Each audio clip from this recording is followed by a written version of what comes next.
India Pakistan के बीच कुछ बड़ा होने जा रहा है। इसकी सुगबुगाहट तेज हो गई है। एक बार फिर से एलओसी के पास बॉर्डर टेंशंस बढ़ने लगी हैं, डिप्लॉयमेंट तेजी से बढ़ने लगी हैं।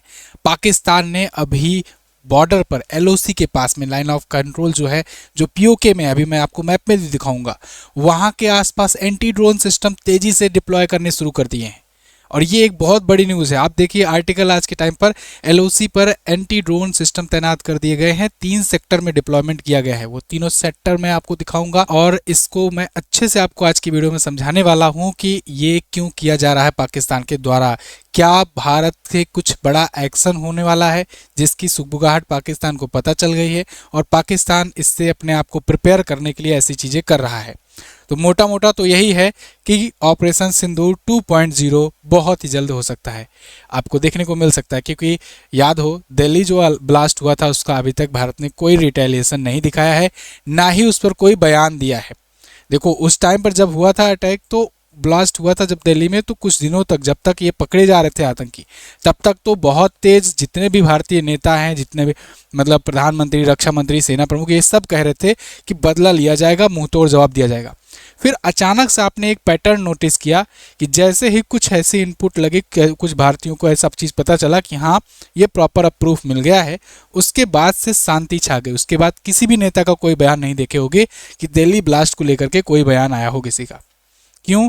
क्योंकि जब ये पता चल गया सेना को कि भाई अब यहाँ पर पाकिस्तान का ये हाथ था, अब हमारे पास पर्याप्त सबूत आ गए हैं, अब बस तैयारी करनी है। इंडिया करना शुरू किया तैयारी।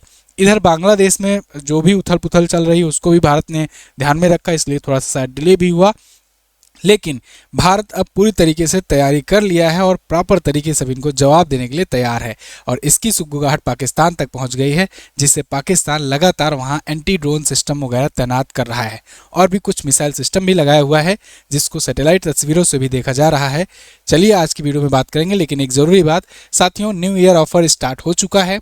इसके तहत आपको एमजेटी एजुकेशन पर लोवेस्ट प्राइस एवर आपको मिलने वाला है। जो हमारे वीडियो कोर्सेज हैं या फिर जो हमारे ई बुक्स हैं, 70% तक का डिस्काउंट मिलेगा अगर आप एमजेटी ऐप पर जाकर न्यू ईयर कूपन कोड लगाते हो। तो एमजेटी ऐप आपको गूगल प्ले स्टोर पर मिल जाएगा, वहां से वीडियो कोर्स सेक्शन में जाना है और आप करंट अफेयर का चाहे आप जीएस का संकल्प बैच, सफलता बैच, आप जो भी वहां पर बैच लेना चाहोगे ले सकते हो 70% तक के डिस्काउंट पर। याद रखना, ये 70% आप बाकियों का 90%, 95% मत कंपेयर करो।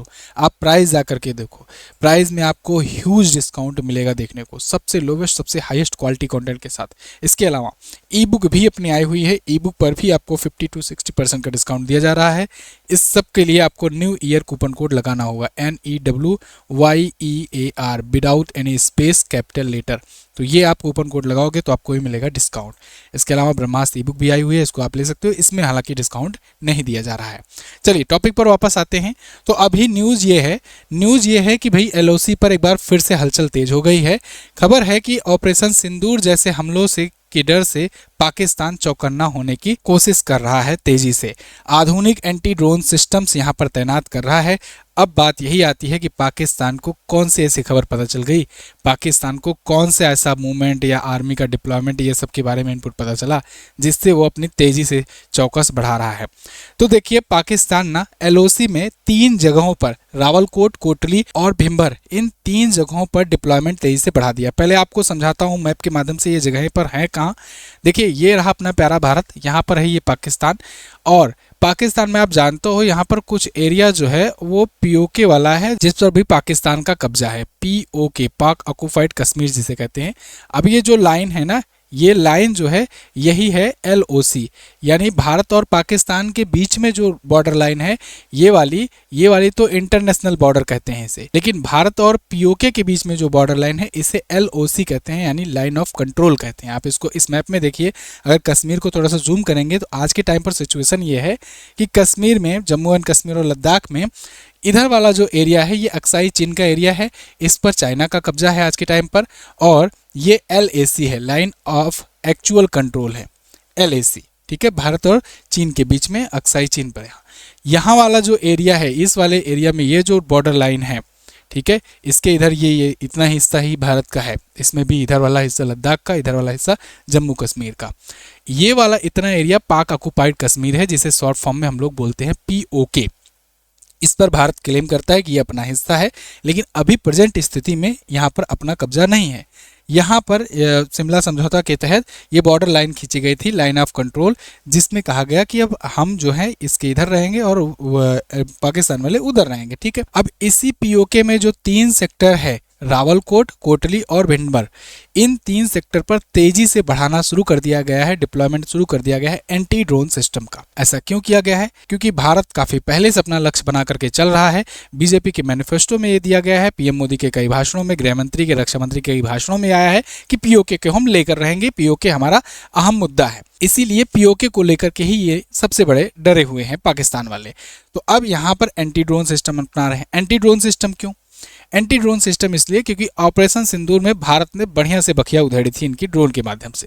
भारत ने अपने ड्रोन के माध्यम से ना सिर्फ इनके रेडार्स को चौंकाया, बल्कि इन्होंने बहुत सारे ऐसे जो अपना लगाया हुआ था चाइनीज जो भी था चाइनीज डब्बा जो किसी काम का नहीं था, वो एयर डिफेंस सिस्टम से ये मार रहे थे और बता रहे थे फाइटर प्लेन गिरा रहे हैं। बाद में पता चला वो ड्रोन्स थे जिसको ये गिरा रहे थे, और उन ड्रोन की वजह से उनको ये टारगेट जैसे करते तैसे इंडियंस को यहाँ पता चल जाता है, इंडियन आर्मी को, कि इन्होंने अपना एयर डिफेंस सिस्टम किस किस गांव में, किस किस कस्बे में डिप्लॉय कर रखा है, कहाँ कहाँ छुपा कर रखा है। उसको बाहर निकालने के लिए यहाँ ड्रोन छोड़ा गया था। उसके बाद फिर अगला टारगेट ब्रह्मोस से था, ब्रह्मोस को इनको रोकने की औकात नहीं है। तो कुल मिलाकर भारत के ड्रोन्स ने खूब तबाही मचाई थी। इसी डर से अब पाकिस्तान एंटी ड्रोन सिस्टम यहाँ लेकर आया है। एंटी ड्रोन सिस्टम क्या करता है? ये ड्रोन जो अटैक होते हैं उनको न्यूट्रलाइज करने का काम करता है। या तो उनको सिग्नल से भटका देगा, सिग्नल से जब भटक जाएगा तो जहाँ से कमांड उसको मिला है, जब उसको आगे दिशा विहीन हो जाएगा तो या तो वो अपना बैटरी जब डिस्चार्ज हुआ तो अपने आप वो नष्ट होकर के वहीं गिर जाएगा, या फिर वो टारगेट से अपना भटक गया तो उसको आराम से टारगेट कर सकते हैं, नीचे से मिसाइल से या जो भी चीज़ों से उसको मार करके गन से गिरा सकते हैं। तो एंटी ड्रोन सिस्टम इस प्रकार से होता है, या तो वो सिग्नल को कंफ्यूज करता है, अपने एरिया में सिग्नल जैम कर देता है, और या फिर इनको डिस्ट्रॉय करने का काम करता है। तो ये एंटी ड्रोन सिस्टम अब पाकिस्तान यहाँ लगाया हुआ है। इसका इस्तेमाल हवाई अड्डे वगैरह में भी किया जाता है, सैन्य ठिकानों पर किया जाता है, बेसिस वगैरह पर। इसके अलावा संवेदनशील जो सरकारी भवन होते हैं वहाँ के आसपास किया जाता है, जैसे संसद भवन हो गया या अपना लाल किला हो गया, इन सब जगहों पर जिससे कोई अटैक ना कर पाए ड्रोन से, तो वहाँ पर ऐसा जैमिंग लगाया जाता है सिस्टम। या बड़े सार्वजनिक कोई इवेंट हो रहा हो, कहीं पर प्रधानमंत्री का भाषण हो रहा हो या कोई प्रेसिडेंट आ रहा है किसी देश का, वहाँ पर स्पीच वगैरह हो रही है, तो वहाँ कोई जाकर ड्रोन से अटैक ना कर पाए, इसलिए ऐसे एंटी ड्रोन सिस्टम्स लगाए जाते हैं। लेकिन यहाँ पर जो लगाया है पाकिस्तान ने वो 2 टाइप से लगाया है। पहला वाला जो है यह है स्पाइडर काउंटर यूएस सिस्टम। ये 10 किलोमीटर की रेंज में छोटे ड्रोन्स को और जो लोइटरिंग म्यूनिशन है यानी कि आत्मघाती जो ड्रोन होते हैं उनको टारगेट करेगा। आत्मघाती ड्रोन क्या होते हैं? आत्मघाती ड्रोन वो होते हैं कि जैसे कि उसको फायर एंड फॉरगेट टाइप का है कि एक बार फायर कर दिए अब उसको भूल जाओ। या तो वो पहुंचेगा वहां पर वो डिस्ट्रॉय कर देगा उसको, या तो वो खुद जाकर के उसी में भिड़ जाएगा और खुद ब्लास्ट हो जाएगा। तो मतलब वो दोबारा वापस नहीं आना है। ठीक है, अगर उसे लगेगा कि अब हमारा काम हो गया या बैटरी लो हो रही है बहुत ज़्यादा, तो भी अपने आप को ब्लास्ट कर लेगा जिससे कोई इन्फॉर्मेशन ना निकाल पाए उसके बारे में। तो कुल मिलाकर के उसको दागो और भूल जाओ टाइप का रहता है। तो ऐसे आत्मघाती ड्रोन्स को रोकने के लिए और छोटे ड्रोन्स को रोकने के लिए ये किया जाता है। अमूमन छोटे ड्रोन आत्मघाती ही होते हैं। ठीक है, उनका मतलब बहुत ज़्यादा इक्विपमेंट नहीं रहता है, वो खुद ही जाके वहीं पर ब्लास्ट होते हैं किसी चीज़ में। रेडियो फ्रिक्वेंसी को ये जाम कर देता है, फिर ड्रोन को वापस लौटने या क्रैश होने पर मजबूर कर देता है। दूसरा, ये इन्होंने ये वाला लगाया है सफ्रा जैमिंग गन। सुफ्रा जैमिंग गन जो है ये कंधे पर रखकर चलाई जाती है। ये छोटे रेंज के लिए होता है, 1.5 किलोमीटर की रेंज पर। ये जीपीएस और वीडियो लिंक को काट देता है। ऐसे ड्रोन जो छोटे छोटे ड्रोन्स होते हैं वो जा करके मतलब जब वीडियो रिकॉर्डिंग कर रहे होते हैं, देखते हैं कहाँ कहाँ पर डिप्लॉयमेंट है, ऐसे छोटे ड्रोन्स को ये इधर से गन से चला करके उसको कंफ्यूज कर देता है। जैसे आपने देखा होगा ना, कई बार लोग जब कोई फंक्शन चल रहा होता है तो कोई वीडियो बना रहा होता है कहीं कंसर्ट का, तो लोग उसको एक लेज़र बीम चला करके उस कैमरे को कंफ्यूज कर देते हैं या ख़राब करने का कोशिश करते हैं, वीडियो डिस्ट्रॉय हो जाता है। ऐसे ही यहाँ पर किया जाता है कि उसके सिग्नल को ये लोग कंफ्यूज कर देते हैं, फिर वो अपना जो बेस से जुड़ा रहता है वो कंफ्यूज हो जाता है सिग्नल जैमिंग का। तो ये बंदूक से किया जाता है, इस टाइप का इसे कंधे पर रख करके चलाया जाता है। आपने शायद किसी मूवी में भी देखा होगा इसको। तो ये 2 टाइप का ये लगा रहा है। इसके अलावा पाकिस्तान जो है बड़े हथियारों के लिए भी घेराबंदी करना शुरू किया है। इसके लिए ये ऑर्लिकॉन GDF 35 मिलीमीटर का double barrel anti aircraft gun चला रहा है, लगाया हुआ है, डिप्लॉय किया है, जो एंटी एयरक्राफ्ट के लिए हो। मैन पैड्स कम ऊंचाई पर उड़ने वाले लक्ष्यों के लिए ये आंजा मार्क 2 और मार्क 3 मिसाइलों को भी डिप्लॉय किया है कि ऐसे छोटे छोटे मिसाइल जो एयरक्राफ्ट वगैरह पर अटैक कर सके, फाइटर प्लेन वगैरह पर। अगर मान लो भारत कोई ऐसा एयर स्ट्राइक टाइप का कुछ करे, हो सकता है वहाँ, क्योंकि इनके जितने भी आतंकी बेस अड्डे हैं ये सब पीओके में ही हैं, इन्होंने सारा कुछ वहीं पर लगा रखा है और इस बार पीओके में ही धमा चौकड़ी भी मचानी है भारत को, तो इसलिए ऐसी जगहों पर ये ऐसा डिप्लॉयमेंट कर रहा है। ये सब चीज़ें ऑपरेशन सिंदूर से सबक लेकर के पाकिस्तान कर रहा है। अब लेकिन वही बात है ना कि जैसे एक बार एक तरीके से मारे तो अब अगली बार तुम आकर के 6 महीने बाद ये तैयारी कर रहे हो कि पिछली बार ऐसे मारे थे तो हम ऐसे मारेंगे तो ऐसे रोकेंगे। अरे यार बेवकूफ़, पिछली बार 6 महीने पहले ऐसे मारे थे ना, अब की बार तो ऐसे मारेंगे। यही ये बार बार पाकिस्तान जो है कंफ्यूज रहता है, बार बार ये गलती करता है कि भारत जो पिछला चीज़ किया रहता है वही चीज़ ये सोचता है कि अगली बार फिर करेगा। ऐसे भारत ने सर्जिकल स्ट्राइक किया था ज़मीन से, तो अगली बार बालाकोट एयर स्ट्राइक के टाइम पर ये लोग फिर वैसे तैयार थे कि भाई भारत ज़मीन से आएगा, भारत ने इधर वायुसेना कुदा दिया। ऐसे ही ऑपरेशन सिंदूर में ये लोग तैयार थे कि फाइटर जेट से आएंगे और भारत ने इधर ड्रोन भेज दिए खूब अच्छे से। तो ये लोग हमेशा ऐसे ही मात खा जाते हैं। एक्चुअली में ना इनको हमेशा हारने की आदत लगी हुई है और ये हमेशा ये कंफ्यूज रहते हैं बार बार सुन करके कि नहीं भारत ये करेगा, और भारत भी बहुत अच्छे से डिकॉय इफेक्ट इनको क्रिएट करके देता है कि ऐसा ड्रोन, इतने बड़े बड़े ड्रोन भेजेगा तो जैसे इनको लगेगा पर तो फाइटर प्लेन है, इतना बड़ा ड्रोन थोड़ी ना हो सकता है।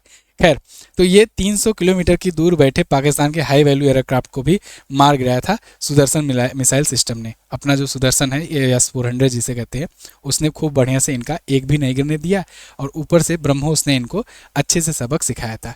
तो कुल मिलाकर के ड्रोन अटैक की अब तैयारी कर रहे हैं, यानी भारत ड्रोन अटैक तो नहीं करने वाला है, इतना तो मानकर चलो। जिस चीज़ की तैयारी कर रहे हैं जान लो भारत वो तो नहीं करेगा। ये लोग हमेशा अंडर एस्टिमेट कर जाते हैं। अब इसमें ये लोग चीन और तुर्की का मदद ले रहे हैं। अगर आपको याद हो तो अभी कुछ दिन पहले ही मैंने आपको एक वीडियो दी थी जिसमें बताया था कि तुर्की जो है पाकिस्तान के साथ साइन किया है कि ये पाकिस्तान में एक हैवी इन्वेस्टमेंट करेगा, ड्रोन की फैक्ट्री लगाएगा और ये TB2 ड्रोन लगाएगा। जो ये बातकर TB2 ड्रोन है ना, जो तैयब अर्दगान है जो तुर्की के प्रेसिडेंट है, उनके दामाद की कंपनी है, अपनी ही कंपनी का जो ड्रोन है। हालांकि ये ड्रोन काफ़ी घातक है, दुनिया में काफ़ी मशहूर है, लेकिन इस ड्रोन को ये पाकिस्तान में हम मैन्युफैक्चर कराएंगे। क्योंकि अगर आपको याद हो तो ऑपरेशन सिंदूर के दौरान पाकिस्तान की खूब मदद करी थी चाइना और तुर्की ने। तुर्की ने ड्रोन खूब मात्रा में भेजे थे, इधर चाइना जो है ये रियल टाइम सैटेलाइट से डाटा प्रोवाइड कर रहा था, मतलब रियल टाइम पूरा लगा हुआ था। एक प्रकार से हम लोग चाइना से भी लड़ रहे थे उस टाइम पर ऑपरेशन सिंदूर के दौरान। तो खैर, अब इन सब चीज़ों के लिए पाकिस्तान फिर इनकी राह देख रहा है कि तुर्की मदद करेगा, चाइना मदद करेगा। इसके अलावा अभी इन्होंने लीबिया को हथियार समझौता किया है, लीबिया को $4 बिलियन हथियार बेचने के लिए बात किया है पाकिस्तान ने। इस पर भी मैंने आपको वीडियो दी थी अभी 2 दिन पहले, आप इसको देखिएगा। ये $4 बिलियन का बड़ा डील किया है। एक्चुअल में ये अपना नहीं बेचेगा, ये चाइना वाला माल बेचेगा। जैसे होता नहीं है कि भाई अब ठंडी आ रही है तो गर्मी वाले जो कपड़े हैं वो शॉपिंग मॉल से उसको निकालने हैं, तो क्या किया जाए, तो एक सेल निकाल लिया जाए। एक सेल निकाल दिया जाता है कि भाई जल्दी से ये स्टॉक खत्म किया जाए। ऐसे ही चाइना कुछ कर रहा है। चाइना जो पुराने घिसे पिटे हथियार थे जो पाकिस्तान को दिया था, पाकिस्तान भी उसको नहीं यूज़ कर पा रहा, मतलब वो एकदम नेगलेक्ट हो गए हैं, उनको पकड़ा रहा है लीबिया को, और वो भी थोड़े मोड़े नहीं, $4 बिलियन में। तो खैर, अब ये जाएगा पाकिस्तान से लीबिया के पास में। अब आगे जो भी कोई अपडेट आती है मैं उसको अपडेट करूंगा आपको। चैनल को सब्सक्राइब ज़रूर करके रखिए, जिससे कोई भी अगर सुगबुगाहट हो, कुछ भी ऐसा हो तो तुरंत आपको वीडियो मिले। जाते जाते एक बार फिर से हैप्पी न्यू ईयर सेल का आप लोग फ़ायदा उठाइए। वीडियो कोर्सेज और ई बुक्स को आप 70% तक के डिस्काउंट पर प्राप्त कर सकते हैं और ब्रह्मास्त्र करंट अफेयर की ई बुक आप 99 रुपये में प्राप्त कर सकते हैं।